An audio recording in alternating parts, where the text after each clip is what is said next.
sister's a therapist and I tell jokes. We both want to help all kinds of folks. Hello, and welcome to My Sister's a Therapist. My name is Virginia Jones, and I'm a stand-up comedian, but my sister is a therapist. Hello, I'm Laura Ryan. I'm a licensed marriage and family therapist, and my sister Virginia is a stand-up comedian. You know, after our first guest episode with Michelle Bowles, people have been asking, when are you going to have another guest on? And that time is now. It's happening right now. Our guest this week is Evelyn Vieira. She is the cycle breaker coach. She is a certified trauma support specialist, parent coach, and positive discipline educator. She specializes in family dysfunction, toxic relationships, and narcissistic abuse and recovery. Welcome, Evelyn. Thank you so much, you guys. I'm so happy to be here. I've been looking forward to this for a while. Evelyn, why don't you tell us a little bit about your background and the work you do and our topic today? Sure. Yeah. So I work with parents who grew up with a narcissistic parent who don't want to pass on their codependency crap to their kids. So that's kind of it in a nutshell. I help parents deal with their baggage so their kids don't have to, is kind of my little tagline. But really the work that I do and the reason I'm doing this is because when I became a stepmom before I became a biological mom, and it was just like a big dumpster fire, and everything went horribly wrong. And I was like, I don't even want to do this. I met my husband. He was amazing, but he had 2 little girls. And I just used all of the parenting tools that I grew up with, which was manipulative, controlling, demeaning, critical. And it really just didn't go so well. And so I started reading parenting books and going to parenting workshops. I learned new tools. And then that just kind of like spun me into this whole new place where now I do what I do and work with people trying to break those generational cycles. I am a trauma-informed coach. And so, I have that background in training. And so I really help people really dive into how narcissistic parents dismantle us from the inside out. And then I help them address that abandonment trauma, because that abandonment trauma shows up in our parenting in a lot of sneaky ways. And it wasn't until I started healing myself on those deeper levels that really my parenting and everything else really transformed. And I would also say it's not even just being a parent. It's also just being a person. Like in my experience, learning this very dysfunctional way of living really affects all your relationships. Absolutely. It does. That's an incredible origin story. Now, Laura and I had a stepmother who did have her own biological child, but she wasn't good at it. She was a non-parent to her child. But thinking about somebody like yourself who has no parenting experience and just gets dropped in the middle, like that sounds like a worst case scenario. But to your credit, you identified the problem and tried to figure it out. For sure. And the crappy thing about that whole situation was I had worked as a nanny and a preschool teacher and all of that for like 15 years. So I had all of this childcare experience. And I was like, I got this. I'm good. I mean, I was an amazing aunt. You can't even believe what an incredible aunt I was. Sure. And I remember, listen to this. I was teaching a parenting class with 0 kids, but I spent a lot of time with my niece and nephew. Sometimes I have them for the whole weekend. I've read books, you guys. So many books. But it's interesting how the 24/7, 365 grind is actually quite different. And when they come out of you, when they are a part of like your, everything. Your DNA. Your DNA. It is a very different experience. And, for me, I think a lot of like my trauma was so repressed, suppressed from just years and years. I had always attracted toxic relationships and I couldn't figure out why. And it wasn't until I started doing this work that I realized, I grew up in that. I didn't know any different. I'm just, perpetuating this toxic cycle. What I found is that, and I see this with my clients too, is that we have so much trauma that just gets pushed down. And then when we have our kids and they have their own opinions, it's just like, oh my gosh, where did this come from? So the triggers and all of that, it's just information that you might have unhealed trauma. Laura has been having an experience this week that has led her to suspect that her child might not be exactly the same person as she is. He's in fact quite different from me, and we're really struggling about it. We are on the struggle bus. Well, Evelyn, welcome to the show. And Laura, what is our topic this week? Well, I was inspired by Evelyn's narcissistic legacy chart, which you can get at cyclebreakerparenting.com. And in the chart, she goes through each thing. Like if your narcissistic parent was these qualities, then you might be suffering from intergenerational trauma. You might find yourself like this. So I'm just going to read. I'm going to start off by reading through some of this, see if there's any bells going off, Virginia. Okay. So I think maybe some listeners would find, I'm just going to pick some randos. If your narcissistic parent was unpredictable, they were unstable, you never knew how they would react, you might have learned to control your emotions and your behavior to meet your need for safety. Does that sound like anything? No. And if you have a kid, you might try to control them. I've done it. I failed a lot, feeling responsible for controlling their emotions and behavior. Yeah, Laura and I have talked about this a lot. Growing up in an unpredictable household, I just try to have no feelings whenever I can.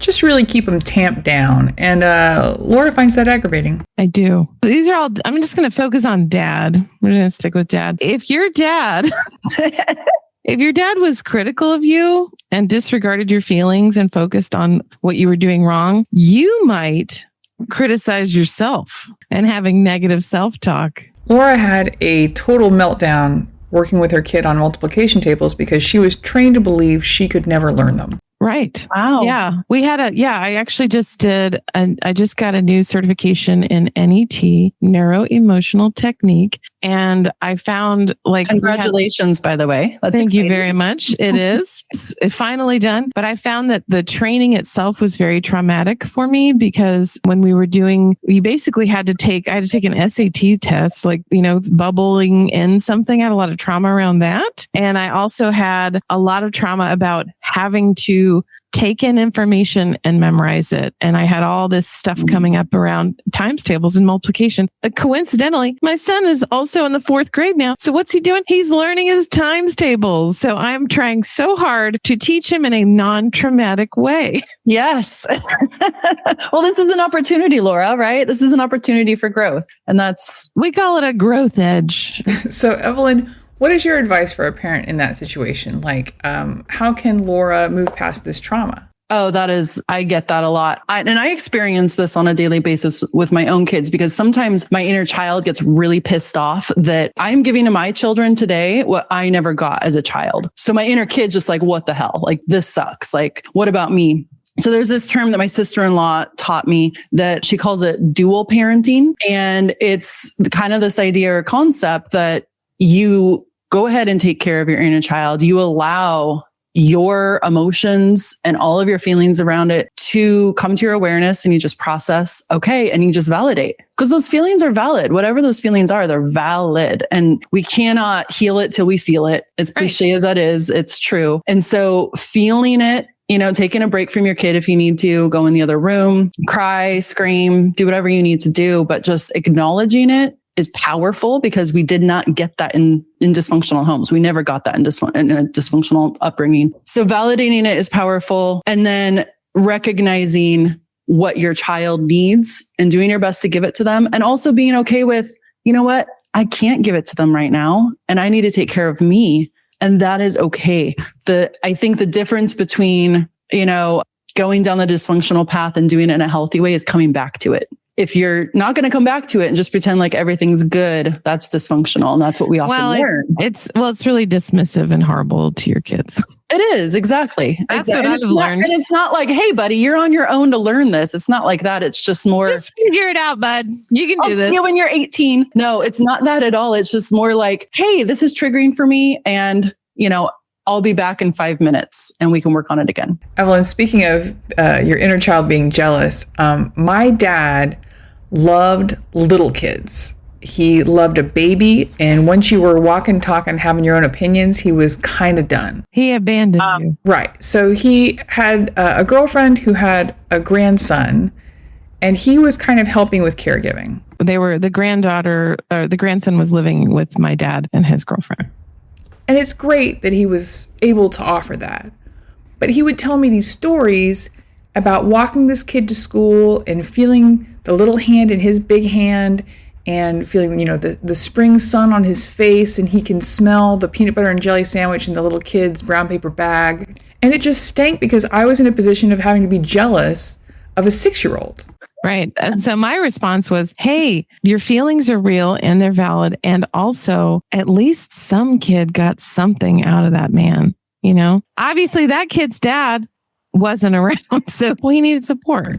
Right. I get that that's the correct adult, non-traumatized response. But eventually that kid got older and dad abandoned him just like the rest of us. It's a wonderful pattern. I remember speaking to our father at one point and saying, Dad, you don't like kids. Like, you don't like, why'd you have 5? And he said, oh, well, you guys were just so cute when you were babies. Yeah, dude, why don't you just go volunteer to hold babies at a hospital? Right. Why'd you have to bring life into this world? Okay, so on Evelyn's paperwork, you said when we have been groomed to abandon ourselves in order to gain love and approval, we end up teaching our children to do the very same thing. Mm-hmm.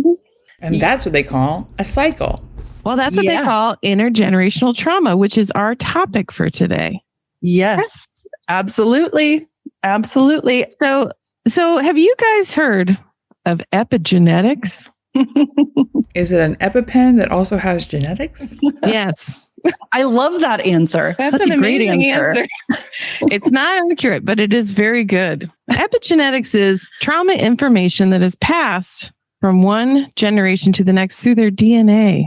Mm. So I remember learning about this in school, and I'm going to talk about it now. There's an article in the Washington Post by Mary Kim, and she's talking about this study that happened. A newborn mouse pup, seemingly innocent to the workings of the world, may actually harbor generations worth of information passed down by its ancestors. In this experiment, researchers taught male mice to fear the smell of cherry blossoms by associating the scent with mild foot shocks. 2 weeks later, they bred with females. The resulting pups were raised to adulthood, having never been exposed to the smell themselves. Yet, when the critters caught a whiff of it for the first time, they suddenly became anxious and fearful. They were even born with more cherry blossom detecting neurons in their noses and more brain space devoted to cherry blossom smelling. The memory transmission extended out another generation when these male mice bred, and similar results were found. So the mice were like, I don't know why, but this smell makes my feet hurt, and I want to get away from it. So, Evelyn, what do you make of the mouse study? Because what I remember, I didn't see this written, but what I remember is that this thing affected all the way down to the great-great-grandchildren of the original participants. Well, what I'm taking away is that mice will never go to Japan for the Cherry Blossom Festival. No mice. Never will. Ever. No mice. They're not going to get on a plane. They're not doing this. This is it. That festival will be a mouseless situation. That is a wild study. That just blows my mind that the way in which their bodies completely evolved to be alarmed by this scent. I mean, that is just so wild to me. When I was doing NET as the client, I was entering into a new relationship, and we came to the conclusion that I was feeling frightfully overjoyed, which you see here. And I was like, what is frightfully overjoyed? And basically what the conclusion we came to is that when I was thinking about this new relationship, there was excitement, but there was also a lot of fear, right? Because being connected to people is scary in my experience. Right, because you're vulnerable. I know that's your thing. That's not my thing. My thing is just knowing that the sense that they will let me down, right? There's a lot of excitement about the new relationship, and it's coupled with terror. What I'm hearing is that the anxiety and fear you were experiencing in a new relationship was not necessarily directly because of trauma, but it was caused by being happy in a new relationship. Because of my experiences growing up in the family that I grew up in, connection and feeling seen and all that stuff, it also connected to terror. There was also the sense of loss because our mom actually did leave, and also our dad left. He technically still lived with us, but he left us. Right, like the DMV had that address as his place of residence, but none of his shoes were there. Would you equate that or say that that is a sign of abandonment trauma, of someone having abandonment trauma? Yeah, I think so. I feel like, it's part of an anxious attachment, which happens when you have inconsistent parents, right? When your parents are inconsistent, you basically have two choices. You can either really cling to them and try to, connect to them and make them love you more, or you can just give up altogether. I chose option A. Virginia chose option B. Interesting. Do you think that these two paths, and I've been so curious to ask you guys this actually, do you think that these two paths that you guys are on, one being a therapist, one being a comedian, that stems from maybe any kind of roles or anything that you played in your childhood home? What do you think? 100%. And I think it also plays into the different groups that we belong to. So she's the first child. So I think, that's part of, she wants to be the center of attention. She wants everyone to see her. And then I'm the middle child who's completely ignored. So I've just taken my cookies and left. I've left the convo. But I think when I was a kid, my role in the family was to make sure everyone was okay. And of course, I've built my whole career on that. Right. I feel like you also put a lot of energy into peacekeeping and negotiating. My job in the family was to amuse my father, who had major depressive disorder. So that's how we got here. Gotcha. Okay. That's how we've arrived. Fascinating. Virginia has broken the cycle by choosing not to have kids. And I think that was a good choice. Mm-hmm. And that is always an option. Absolutely. Right. Yeah, I think it's more and more of an option now. It does make me sad that for my parents' generation and even my generation, a lot of people would have kids because they thought they needed to, or it was the time to do it, or their friends were doing it, or their parents wanted them to do it. And so you had a lot of people having kids who were not equipped to do it and didn't particularly want to. But then they, gave rise to kids who need coaching from Evelyn. Mm-hmm. Yeah, absolutely. And a therapist like Laura. And a comedian like Virginia, because they need all of us. They need all of us.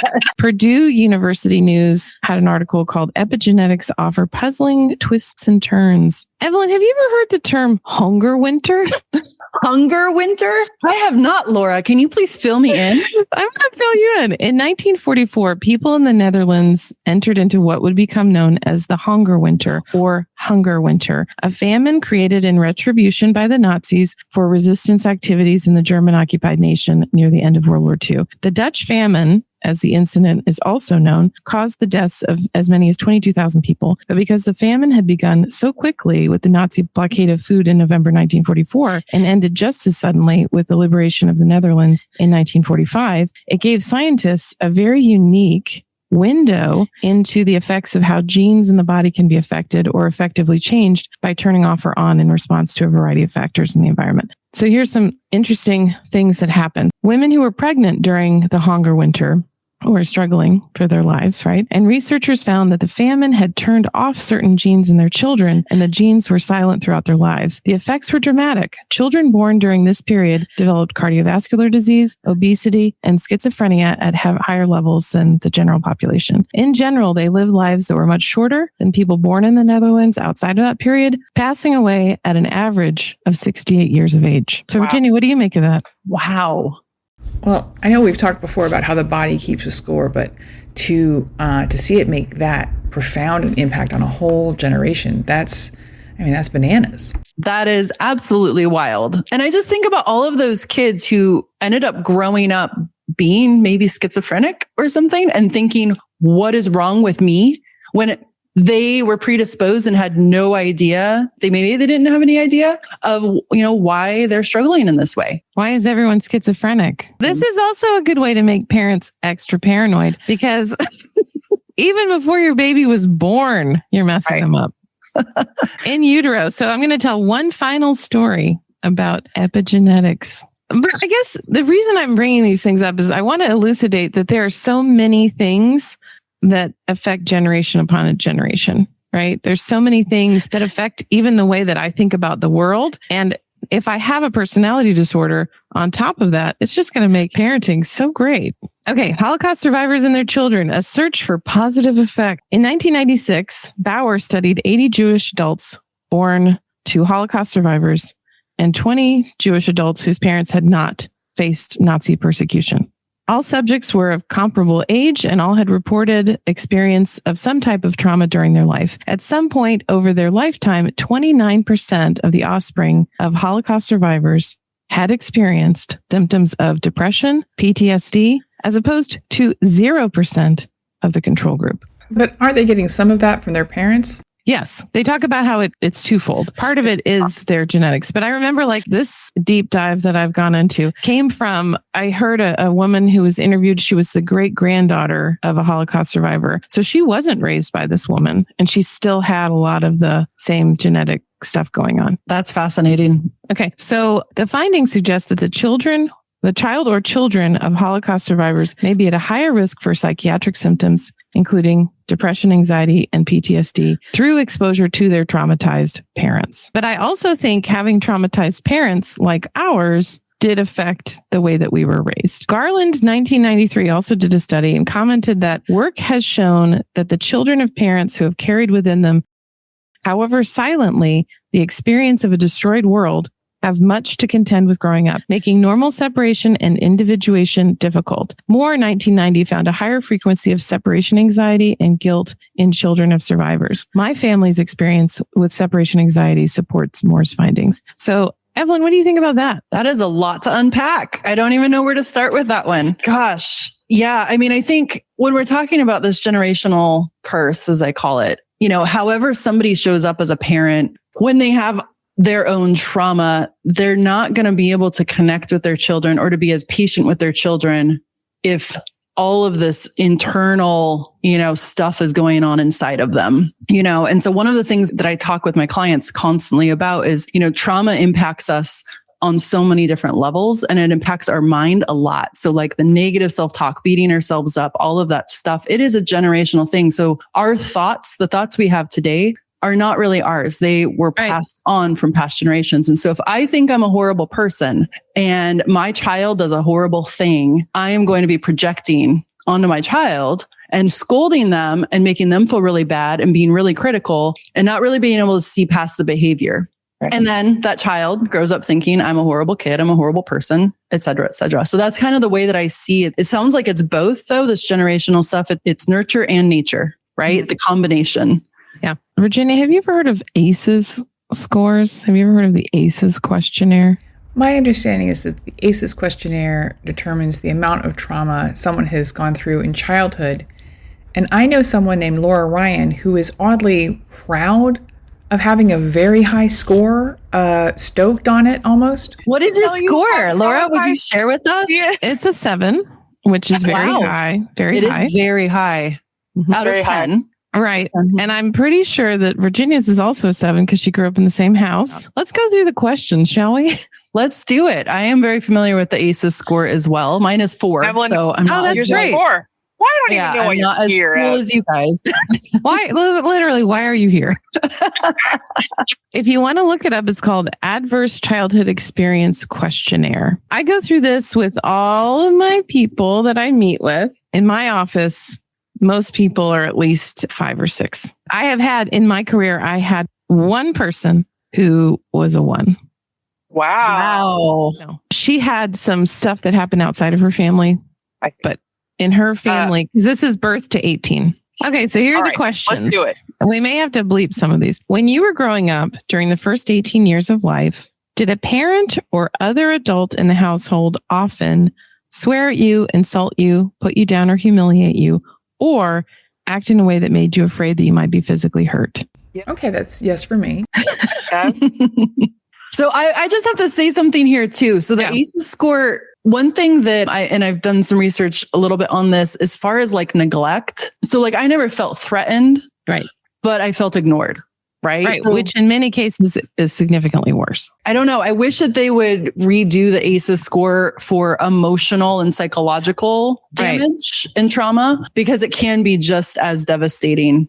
And well, you have to think about the origin. ACEs came from a pediatrician. So she was just trying to test kids to see, what was going on at home who were presenting with physical problems. All right. So Laura and I both have a 1. What's the next question?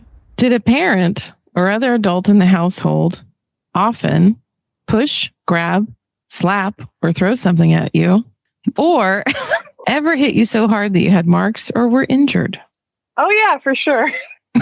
So this is the one I'm not sure if this is a yes for you. This is the one I wasn't sure about. It is true for me. Did an adult or person at least 5 years older than you ever touch or fondle you or have you touch their body in a sexual way, or try to or actually have oral, anal, or vaginal sex with you? So I'm a yes on this one, but I do want to point out not with a family member. So that's something. Did you often feel that no one in your family loved you or thought you were important or special, or your family didn't look out for each other, feel close to each other, or support each other? That's a yes for me, dog. Excellent. And this also happened to us. Did you often feel that you didn't have enough to eat, had to wear dirty clothes, and had no one to protect you? or your parents were too drunk or high to take care of you or take you to the doctor if you needed it. What's sad is that our parents were never drunk or high. I know. They have no excuse. Well, I shouldn't say they have no excuse. They have incredible trauma. Yeah. So do you think that they were just too preoccupied with themselves at the time to really... A lot of this stuff is like post-divorce.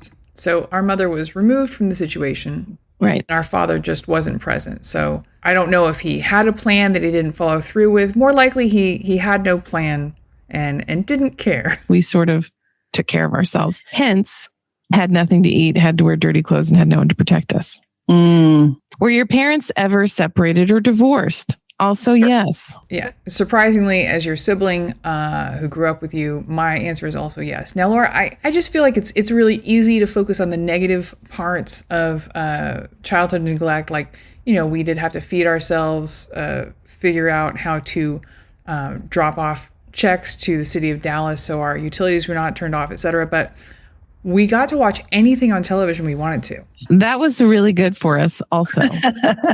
Definitely. That was the upside to the neglect. That didn't create more trauma for me. All the things I was exposed to visually. Yeah, that was great. Was your mother or stepmother often pushed, grabbed, slapped, or had something thrown at her? Or sometimes or often kicked, bitten, hit with a fist, or hit with something hard? Or ever repeatedly hit over at least a few minutes or threatened with a gun or knife? Finally, a no for me. That was a no for me. Yeah. That's intense. Yes, it is. And a lot of people that work with me are yes to that, to all. Okay. This is another one we didn't say yes to. Did you have to limit it to the ones we didn't say yes to. I have a lot of gratitude for the ones that I did not say yes to. Did you live with anyone who was a problem drinker or alcoholic or who used street drugs? No, we did not. Nope, I didn't either. Evelyn, I bet your answer to the next one is going to be yes. Was a household member depressed or mentally ill? Or did a household member ever attempt suicide? Yes. I mean, not the last one. But mentally. Actually, our dad did. He sure did. Did a household member ever go to prison? Also. Score. Nope, I didn't have that either. So what I call that is winning, Evelyn. We're winning. The ACEs are common. About 64% of the U.S. reports that they had experiences of at least one type of ACE before age 18. And nearly 1 in 6, which is 17.3%, reported that they had experienced 4 or more types of ACEs. ACEs can have lasting negative effects on health, well-being in childhood and life opportunities like education and jobs, potentially well into adulthood. These experiences can increase the risks of a wide range of chronic diseases and leading causes of death like cancer, diabetes, heart disease, and suicide. Toxic stress from ACEs can negatively affect children's brain development, immune systems, and stress response systems. These changes can affect children's attention, decision-making, and learning. Okay, and here's the final. Children growing up with toxic stress may have difficulty forming healthy and stable relationships. They may also have unstable work histories as adults and can struggle with finances, jobs, and depression throughout their lives. These effects can also be passed on to their own children.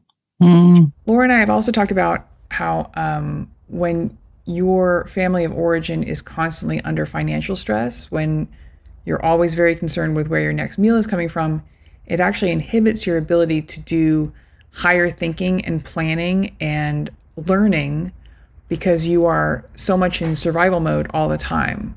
And that contributes to, generational poverty. It makes a lot of sense because if there's a lot of instability in your home, then that's just going to translate to all of your relationships outside of the home. And in adulthood, it seems as though with all of the studying and things that I've done is that we're just trying to somehow repair, our relationships, our family of origin relationships that were broken. Right. So we're attracted to similar types of people because it's familiar. And so if we come from abusive homes, then we're likely going to, that's going to be familiar and it's going to feel normal to us. And so we're just going to keep, staying in that cycle. Because it's going to be unconscious. Well, and also if you grow up in this stressful environment where your mom and dad are yelling at each other, you don't have a good model for what a relationship is. You're like, oh, well, this is very normal. If there's a lot of instability and yelling and screaming, there's a lot of cortisol going through your body, the stress hormone. And so you just learn that that you have to be in constant survival mode. And so healthy relationships are pretty boring a lot of the time to those of us who grew up in dysfunctional homes. There's not crisis and chaos happening every 5 minutes. Right. And also when you expose a child to that level of cortisol, it is going to mess up their brain and it's going to change the way their brain works. Absolutely. So on average, 64% of people in America have an ACE score of 1. Some of the gifts of having a higher ACEs score are greater risk for chronic disease, mental illness, violence, being a victim to violence. So those are some fun facts for everybody to know. I looked up, if you have a 7, what can you expect? Pulmonary lung disease increases by 390%. Holy moly. Wow. Hepatitis increases by 240%. Depression, 460%. And attempted suicide, 1,220%. How is Virginia going to make this fun? So let's talk about solving for these issues. Okay. So has anyone ever heard of Murray Bowen? Yes. My God, there's not a day goes by that I don't think about him, talk about him. Sometimes I do a dance about him, sculptures. Why do you ask? So Murray Bowen created it's kind of self-absorbed Bowenian style of family therapy. And so he was a psychiatrist. He discovered an interesting phenomena. He was working at a mental health institution and he had a lot of schizophrenic patients and they would have like a day pass or like a weekend pass to go home and see their families. And what he found is when they came back from a weekend or a day with their family, all of their symptoms really got a lot worse. Right. Like being in a toxic family environment is not therapeutic. Right. And so his theory was that several generations of dysfunction create more dysfunction until he thought that schizophrenia was an adaptation from intergenerational trauma. Fascinating. Yeah. It's like that thing where you're at school or, you're working, just living your life and you think you're doing pretty well mentally. And you go home for Thanksgiving, you fall right into whatever family role you had before. You're having the same arguments you had as a kid and you leave like full of stuffing, but also traumatized. Right. He talked about the multi-generational transmission process. So it's the idea of like this stuff is being transmitted. So the combination of parents actively shaping the development of their offspring innately responding to their parents' moods, attitudes, and actions, and the long dependency period of human offspring results in people developing levels of differentiation of self that are similar to their parents. So I talk a lot with my clients about enmeshment, right? Because dysfunctional homes have literally no boundaries. There's lots of rules. You have to follow lots of rules, like don't talk and don't trust yourself and, don't feel your feelings. But we tend to just have this enmeshed relationship and with our parents, our family. So if mom and dad are unhappy, that means the children are unhappy. Everyone feels the same thing. Nobody has the ability to differentiate themselves. And so that's extremely damaging when you are raising a child in that environment because that child learns that they are an extension of you. And so if you're unhappy, they feel the pressure to be unhappy. And then they feel the pressure to fix your problems if you're not dealing with your crap. So I just think it's so incredibly important for parents to know there is hope. Like, this is not just, it's a dumpster fire. Good luck. There is hope. And it really is all about awareness. It really is all about noticing your triggers, getting help, reading books, listening to this podcast, going to Virginia's comedy shows for comedy relief, and maybe seeking out Laura as a therapist and me as a coach. Everything and you'll be okay. So let's talk a little bit about cycle break. I'm going to quote something and then I want you to kind of respond. There is an article in Psychology Today by Sarah Epstein, LMFT, called "What is a Cycle Breaker?" While the word may be new, the concept is not. It is rooted in systemic thinking championed by psychological professionals, particularly marriage and family therapists. Shout out to myself. Oh, yeah. Woohoo. And the nod to the idea that our traits, behaviors, and beliefs are influenced by generations of family members before us who have reinforced a certain way of being. Instead of seeing our growth as a highly individual process, cycle breaking acknowledges the role of context, culture, history, trauma, and resilience in families.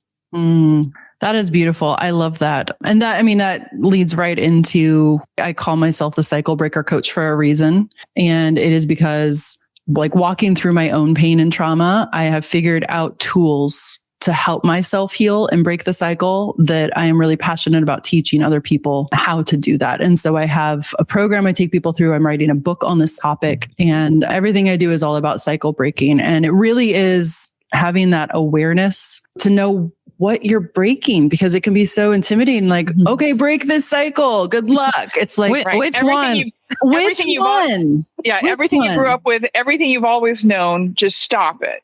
Right. And it doesn't work to do the opposite of what your parents do, because that's just another kind of trauma, right? Like, don't do the opposite. Don't go to the other extreme. And so, but there are certain things that healthy families do that dysfunctional families cannot do.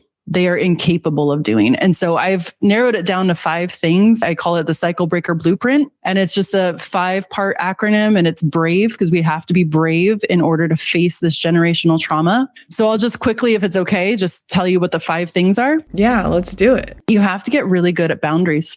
Boundaries have to exist if you want to break this generational cycle. Boundaries between you and your children, between all of your family. The boundaries, reciprocity.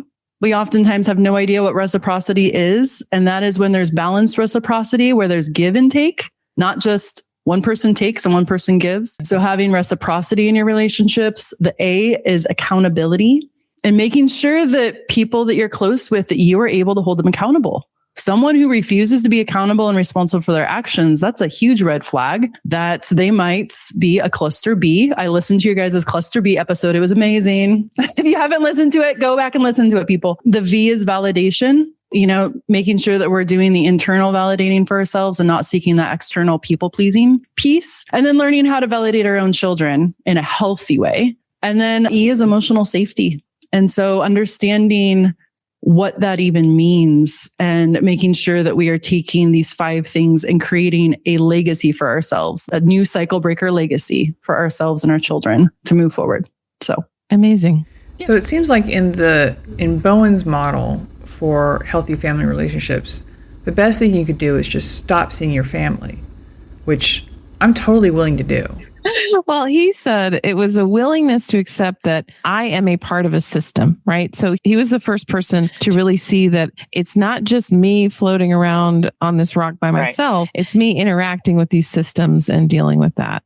Absolutely. So when he did family therapy, he literally meant everybody. Like, he would bring in grandparents, great-grandparents, everybody in the room. He would spend like a week with a family in a house, and they would all do therapy together. Holy moly. I wonder if there were any fist fights. That's the first thing I think of. So it was Maurizio Andolfi, and he developed the multi-generational family therapy model, an experiential model of intervention that centers on creativity and humanity as the best ways to build an alliance and work within a family in crisis. So, Virginia, what are your takeaways? What have you learned here?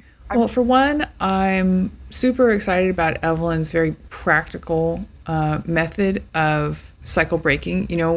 When you come from a family of dysfunction and your grandparents were dysfunctional and probably their great grandparents, it feels inevitable that you will be too. And also I've learned that mice do not like cherry blossoms. Evelyn, what are your final thoughts on this topic? I agree with you, Virginia. I can't get over the mouse thing. All I keep thinking about is these mice, and they're just like, I don't like this smell. I don't know why. I think all of this has been really enlightening and powerful, just to understand that we are a part of a system, that all of our issues came from somewhere. They didn't just come out of thin air, and we didn't create them. We're dealing with the ramifications of other people not dealing with their baggage. So now it's an opportunity to deal with our own, so we're not passing that crap on. But ending on a high note, I hope that people take away some hope that it is not just a doomsday thing. There really are tools that you can use to help break this cycle. And it might just be baby steps, and that's okay. Give yourself grace. And we've talked about in this podcast that in your relationships, you're trying to heal your own trauma. But what a great opportunity in child rearing and in building a family to examine your own and heal your own trauma as well. Well, what are your final thoughts? So I was working with a couple this week and they don't have kids yet, but they're thinking about it. And I said, my goal as a parent is to be like a C+ to C- parent, because striving for perfection is a horrible mistake. And what I said to them is, I'm going to do my best and I'm learning as I go. But I have found that becoming a parent was the biggest reckoning for me in terms of like finding out, oh my gosh, I have so much stuff to do and so much work to do. But yeah, I really like Evelyn's tips. I think this is helpful. And also, I think we have to take responsibility for what's ours and do our best to try to make changes. And I think obviously doing trauma therapy, going to coaching, getting medicated. There's another score called the resiliency score, which I didn't mention today. And you can look that up too. But basically it's the things, the qualities that you had in your life that did kind of protect you from you have some resilience and you've learned some things and you did have mentors in your life. Cause like Virginia and I have talked about that. We pulled in other people to help us to cope and deal with life. So Evelyn, if someone wants to reach out to you or check you out, how would they find you?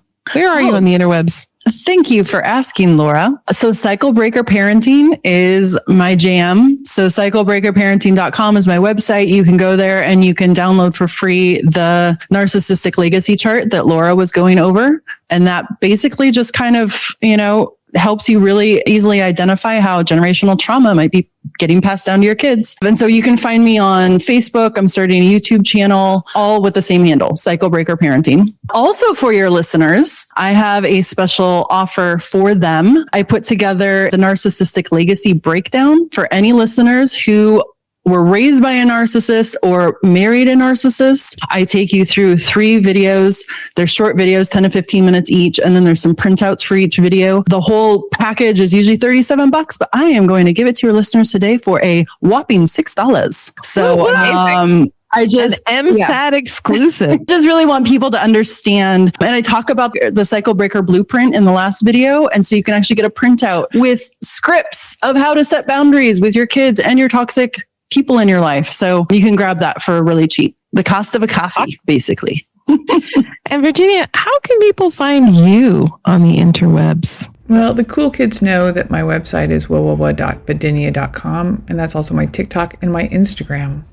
How about yourself? Oh, you can find me at lauraryan.org. You can also find me on my TikTok account. I almost have 400 followers. Whoa. What? Mm-hmm. And that is, I am Laura Ryan. If you'd like to find out more about the podcast, we have a website at www.mysistersatherapist.com. And that is also our Instagram handle. If you would like to reach us with show ideas or questions or compliments, you can write us at hello@mysistersatherapist.com. You can also reach out to hire us at mysistersatherapist.com. Laura, do you have a listener review for us this week? I do. So the listener, the Cycle Breaker coach, said, hilarious, straight talk, informative and clever. I love this podcast. Virginia and Laura are fun to listen to. They talk about a wide range of topics that somehow always seem to be just right for what I'm in the mood to listen to. They are brutally honest, which I find so refreshing. Highly recommend to anyone wanting a good laugh and food for your mental health. Thank you so much, Cycle Breaker coach. Thank you so much for listening today. Please check out Evelyn's website at cyclebreakerparenting.com. And now, in the words of Billy Ray Valentine, Capricorn, we'd like to say, we can make it, baby. Me and you. Bye-bye. Bye-bye.